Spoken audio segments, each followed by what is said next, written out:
All right, so we're back with some Diablo basics. I'm in Caldeum, and I've just rescued Covetous Shen from the sewers. So what I want to talk about today are sort of the skills at around 30 for the Demon Hunter, elective mode, what to do with all the craftsmen, and the follower and how to equip them and select skills. So, for where we are around level 30, let's start with the skills. So, we're still going with Hungering Arrow as the primary and the generator, and we're going with Serrated Arrow, which is increased hatred generated by Hungering Arrow. The reason why is because we moved on now to multi-shot as the hatred spender. Multi-shot is really great, but it uses a ton of hatred. So we're going to take the first rune mark here, Fire at Will, reduce the hatred cost and convert damage to lightning. So we're doing a lot of reduce hatred cost and get back hatred kind of skills. So this brings me to one thing here. So if you remember, okay, so for R2, it put us in this category called secondary. With Impale, Rapid Fire, Chakram, and Elemental Arrow, we've been using Rapid Fire a lot. So you can use a skill from any category on any button.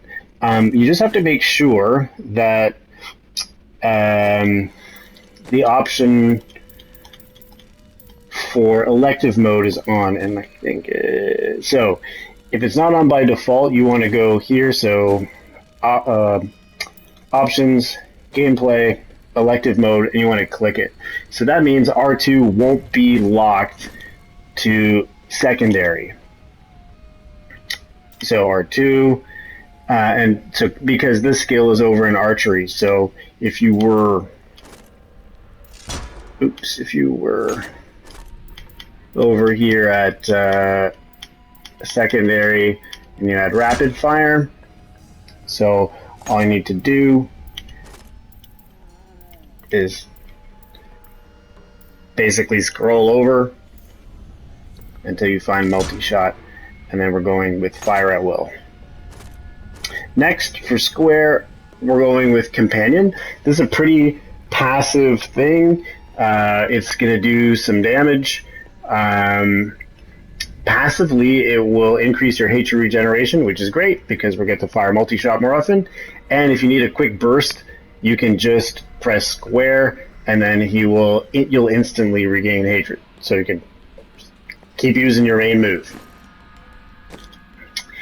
For triangle, we're still going with Vault because it's a great movement skill, and we don't have the rune unlock that we want just yet, but you can use either Rattling Roll or Action Shot. Actually, Action Shot's pretty fun. Let's go with that. Circle is very powerful. It's Sentry, and we're going to put Spitfire Turret. So basically, it allows you to drop 2 turrets. They're on a cooldown each, but the turrets do a lot of damage and can probably take care of most enemies coming your way, or you're just doing awesome bonus damage. So it's nice sustained damage. Thing is, it does cost a good chunk of hatred. And then lastly, for R1, the bumper is going to be Preparation, Punishment. So it's just another boom, instant, almost full hatred bar. If you're low on hatred for whatever reason, and you've used your bat, then you can use this too. And so towards the end, I'll show you how this all plays. And this shadow goes to Team BRG. This is their setup for around level 30, and it is very good. So that covers skills and elective mode. Let's go look at the craftsman. So Hedrig from Act 1 is back, and he follows you around for the whole game.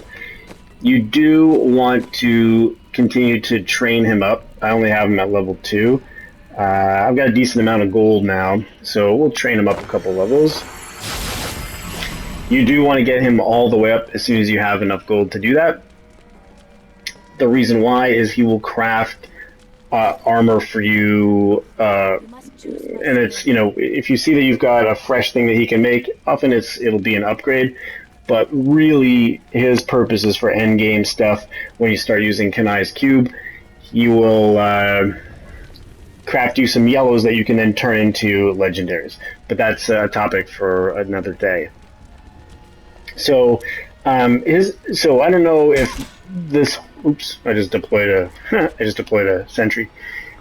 So I don't know if you've only been selling your gear, but probably around this time you want to stop selling your stuff because money's going to start rolling in. You won't need any from selling, and you're just going to want to start melting stuff down at Hedrick. So I've got a couple of legendaries here. I'm not going to melt those down.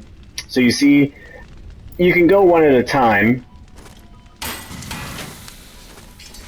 and they're going to give you crafting materials each time you do. Or you can just do triangle for mass salvage. It won't automatically do your legendaries, so you are very safe. So I'm going to do a mass salvage now, and then all that's left is the legendaries. So I would say from this point on, always melt your stuff down. You're going to need the materials later on.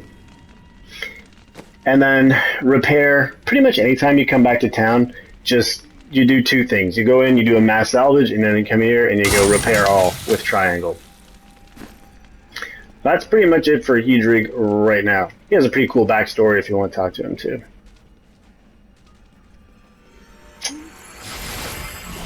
Yeah, so there's Shen. I just rescued him, so we got all the flash for him coming into the area. So he is the jeweler. You're gonna be dumping lots of money into Shen. He has a really cool backstory too. So by now you've been picking up these really puny gems. So what do I have? Okay, let's train him up because he pretty much is useless right now. I think I want to train him almost as far as I can. So let's train. I'll watch the cost here. I don't want to blow all my cash.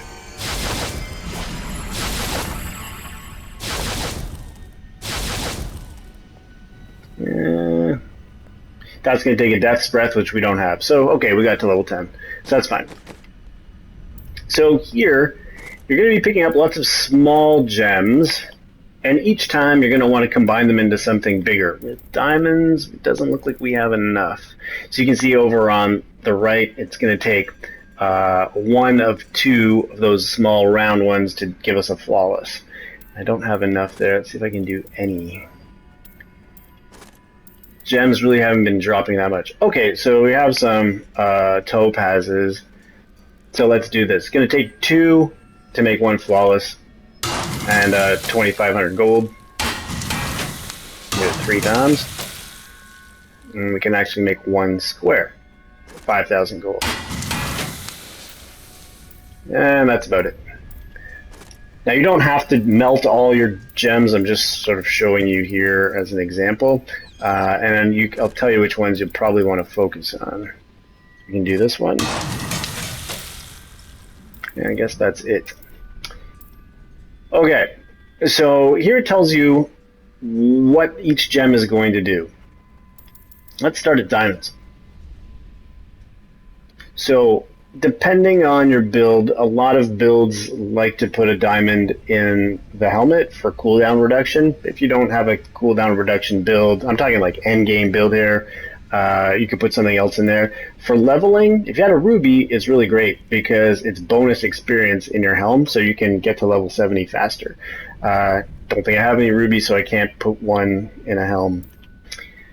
And then for Demon Hunter, this one is Topaz is not so great because our main skill here is dexterity. So you're going to want dexterity usually in your gear or diamonds for more survivability. So it'd be if you're finding you're too squishy, throw diamonds in. If you want to ramp up your damage, you put emeralds in your equipment. In a weapon, you typically always want an emerald. It will make your damage go way high. So let's see if we can socket anything just for kicks. don't even know if I'm wearing any socketable gear. So let's do our square topaz. So just to show you how this works here, I can put one in there in my bow. It's not going to do much. I have a flawless one I can put in these pants, and that's it. And then later, before you want to sell or melt your stuff down, just a word of warning here, I think if you put gems inside rares, like these yellows, Hedrig will melt them down, and I think he melts down the gems. I could be wrong, but anyway, come back and remove them. Removing is really easy. So you just come here, and it'll always show you, it'll just display the ones that you have gems in. They could even be in your stash, and it'll just appear here, and then you just go bam, removed, removed. So that's it. So pretty much diamonds and emeralds are what you're going to want as a demon hunter. So that's Shen. Now, also later at endgame, we'll be coming back here and talking about legendary gems. They're super powerful, and he's going to be an artisan that can help you out there.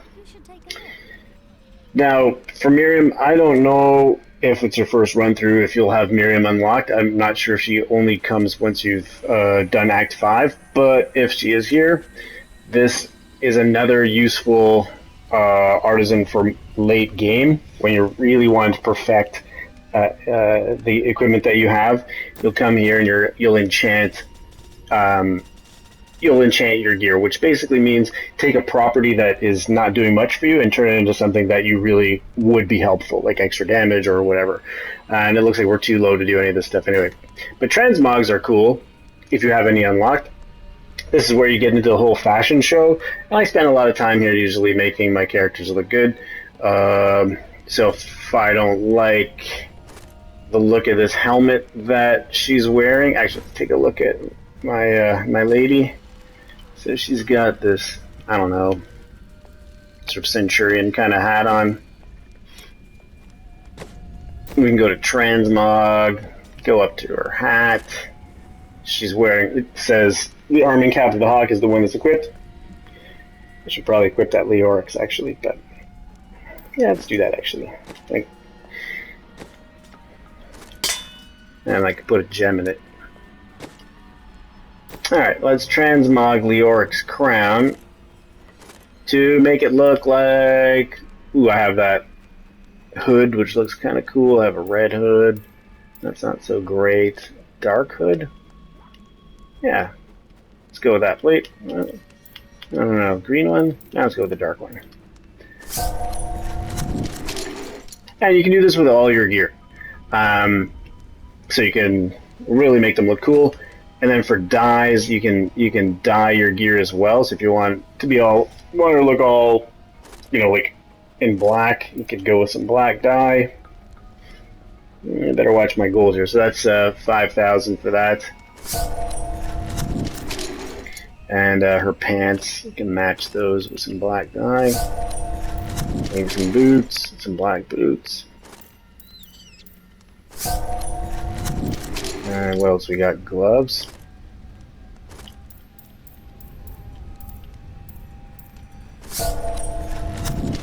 Let's see how she look here. Okay, yeah, she looks pretty cool now. And another cool one on the dye is the vanishing dye. So if you wanted to, I don't know, make it look like she's not wearing any pants, you can go with this. Do some vanishing dye. That looks pretty great too. Let's take a look. Okay, yeah, she means business. So those are the artisans. So Miriam is going to be really late game. Hedrig, pretty much every time you come back to town for the repairs and the salvages. And then Shen, every time you get some gems, you want to keep combining them and make them into a more powerful gem, and then sock it into your gear. Ooh, I put that Leoric's crown on, so let's throw something in that. Let's see. So I didn't have any of those. I do have a topaz. In the helm is resource cost reduction. Oh, that's actually pretty good. So let's put that in Leoric's crown. And then I think it'll show you actually on the item itself. So there, the second bullet in gold, we have sockets 0 and reduces all resource costs by 11.8%. So that's what that gem just did. All right, so the next thing I want to talk about is the follower. Paragon points we'll talk about way later. So I've switched over to the Enchantress as an example. So she can be given gear from your stash. I've just melted it all, unfortunately, but as you find more and more gear, you'll want to be upgrading her as much as you can. And you're going to want to give her some skills that are complementary. So I don't know what the ideal Enchantress setup is for the Demon Hunter, but let's just take a look and see what makes sense. Temporarily charms an item to fight for you, or casting that damages and slows enemies. I think slow is good. Oh, because I'm talking about my passives, and the passives... anyway, I'll talk about the passives in a second. So here we have the level 20 skill. Increase your static elemental damage bonuses. That might be pretty good because we have the one that's doing lightning. And then reduces your skills cooldowns. I don't think we're too cooldown dependent, so let's go with elemental damage. Oops. We have reduces damage from ranged attacks, increases armor, and slows melee attackers for you and the Enchantress. That sounds good. Or erosion. Conjures a pool of energy that deals damage and causes affected enemies to take additional damage. I'll go with erosion. I don't know if it's the right choice, but... And then, or that increases attack speed. That's pretty good. Or you can have a cheat death. We're not dying a lot at this level, so let's go with a focus 9. Okay, so before I get into the gameplay here, I'm going to check out to see if I can show you one of the properties of follower gear, which is emanates. But I'm going to need to quit out of this character and go to last season's character. And I am on a PS5 system, so things are pretty quick to switch.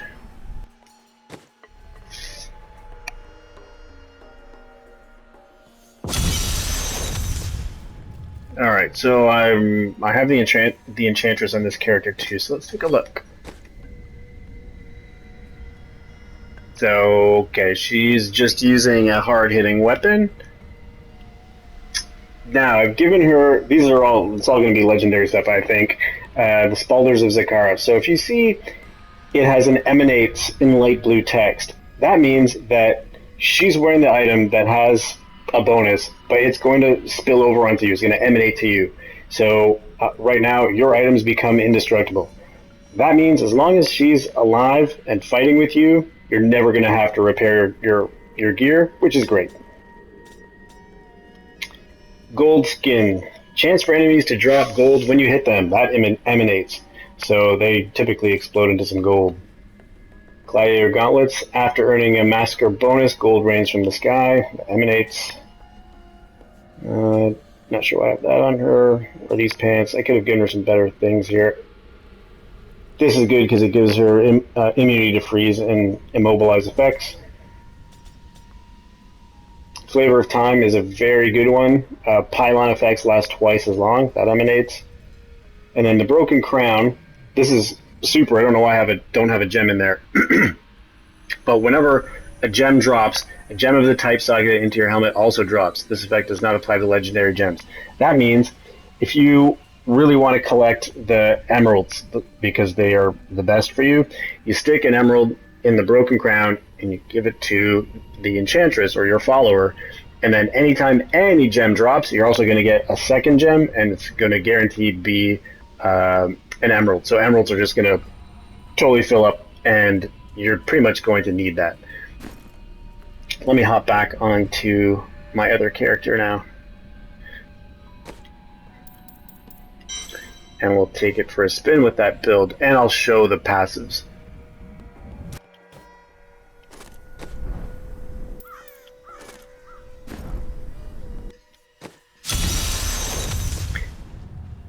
New goods today. Okay, first the passives. So we have some things working in conjunction. So enemies hit by your hatred spenders are slowed by 80% for 2 seconds, and then increase damage against slowed or chilled enemies by 20%. So these two work great. Basically, you're just getting a free 20% damage. And then here we go with more hatred, because it is really a hatred-thirsty build. Your maximum hatred is increased by 25. In addition, gain 30 hatred and 3 discipline when you are healed by a health globe. So, you know, health globes happen all the time, so an extra 30 hatred goes a long way. So I don't even know where I was going. We're going to do some Zoltan cool stuff, who's, you know, the best character of pretty much any video game. Let's go.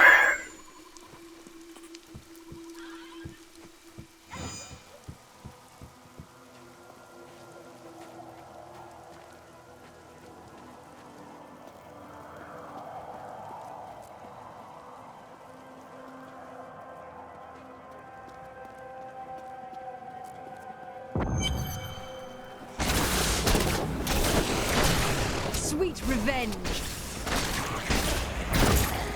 So you can see the power beneath this desert, perhaps even beneath the sands we now tread upon. The Horadrim could not destroy them. They could only lock the door behind them. And I still have the keys.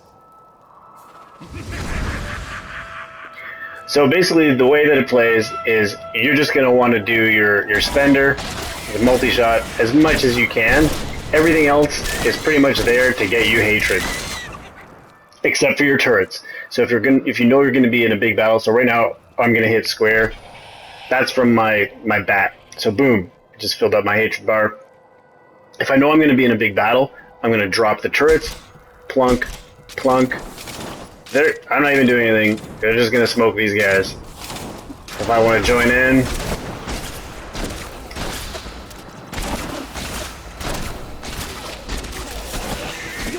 then it's just a massacre. So I'm out of hatred. I did the R1. I can use my generator, which is X, or I can use my bat to fill it up more, but basically that's it. I got a couple more turrets. Flops them down, vault back, stay out of trouble, and then just keep giving myself more hatred with the bat or preparation. But yeah, at this point, if you find a good weapon, you could probably pump it up to expert, because this build will carry you to the end, and then your build will depend on my hatred your legendaries that you find. So just complaining about our hatred, so you just pop square or right bumper, and you're full again. Oh, so we have an elite pack. Let's throw down the turrets for these guys. Let's hit the bumper.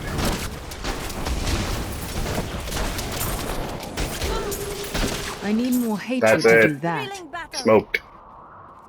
So I think that's a pretty good demonstration. I'm not going to spend too much more time here, but hopefully that helps. And then maybe the next video I'll do will be sort of a fresh 70 just turn. Now what do I do? Because at 70 the game really does start. So good luck and have fun.